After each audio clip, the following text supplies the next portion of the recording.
Welcome to the Post for All Season Sports Show. I'm Drew Rubenstein here again with Dave Racy. And Dave, one of the hot topics both nationally and within the state has been welfare for the student athlete and what's best for the student athlete. And start off with the NCAA a couple weeks after Connecticut's Shabazz Napier mentions that he sometimes goes to bed starving, I think was the word he uses. The NCAA's council proposes a rule change to where schools can feed their students meals and snacks, whatever, anytime, anywhere, however much they want, which is a big difference to how it used to be.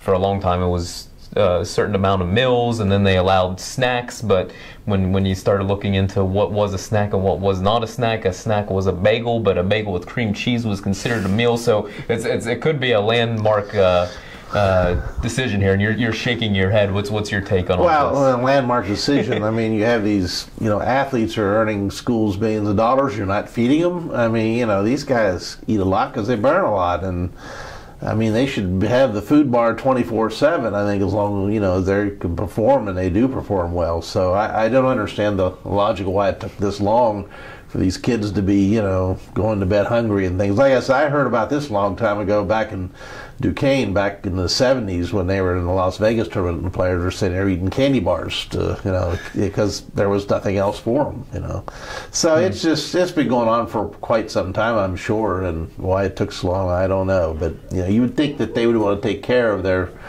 the guys making the money for them.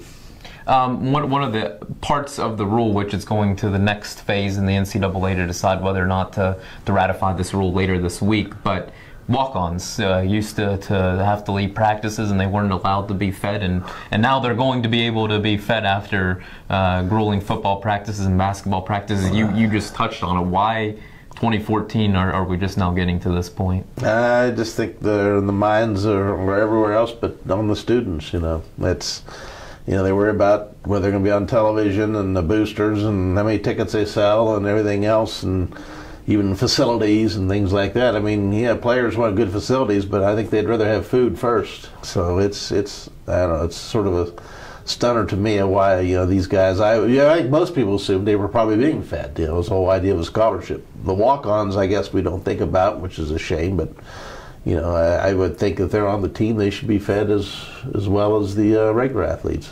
The next one for the NCAA was looking at a transfer who's given a hardship waiver. Right now, if a student athlete is granted a hardship waiver, they can transfer to another school close to the family or whatever the situation may be and play right away. And now the NCAA is still looking to allow a student athlete to transfer under the hardship waiver, but they wouldn't be eligible that first season, and then they'd regain a year. And it seems like it's, especially within college basketball, the number of transfers is approaching 50% according to some studies, but still this seems like it's maybe trying to make sure student athletes are transferring for the right reasons, but is this a step in the right direction as well? No, I'd say it's a step in the wrong direction. Kids should be able to transfer when and wherever they want and not have to sit out a year. I don't understand the restrictions other than that, it makes them sort of enslaved to the coach in the school that they initially signed with. I think that maybe if schools and coaches would do a better job of treating their players, well, and giving them a fair chance and a good education and food, as it turns out, that maybe they wouldn't transfer. Why are they transferring? Well, sometimes it's because they've been told they might be the only point guard they're recruiting, and then they end up on campus and there's 3 of them there. So there's a lot of reasons why these kids transfers, and the coaches can leave, and they don't have to sit out a year. I don't understand why the kids have to sit out a year. I think that this is just another foolishness, a part of the NCAA. The next one we'll look at is within West Virginia. The WVSSAC, the governing body over West Virginia high school sports, proposed a rule that is now going before the State Board of Education, and this one looks at expanding, in the 2000s, I'm pretty sure, the SSAC instituted the rule where teams can practice for a 3-week period over the summer, and now the SSAC wants to expand that to include the entire summer, aside from the week of July 4th.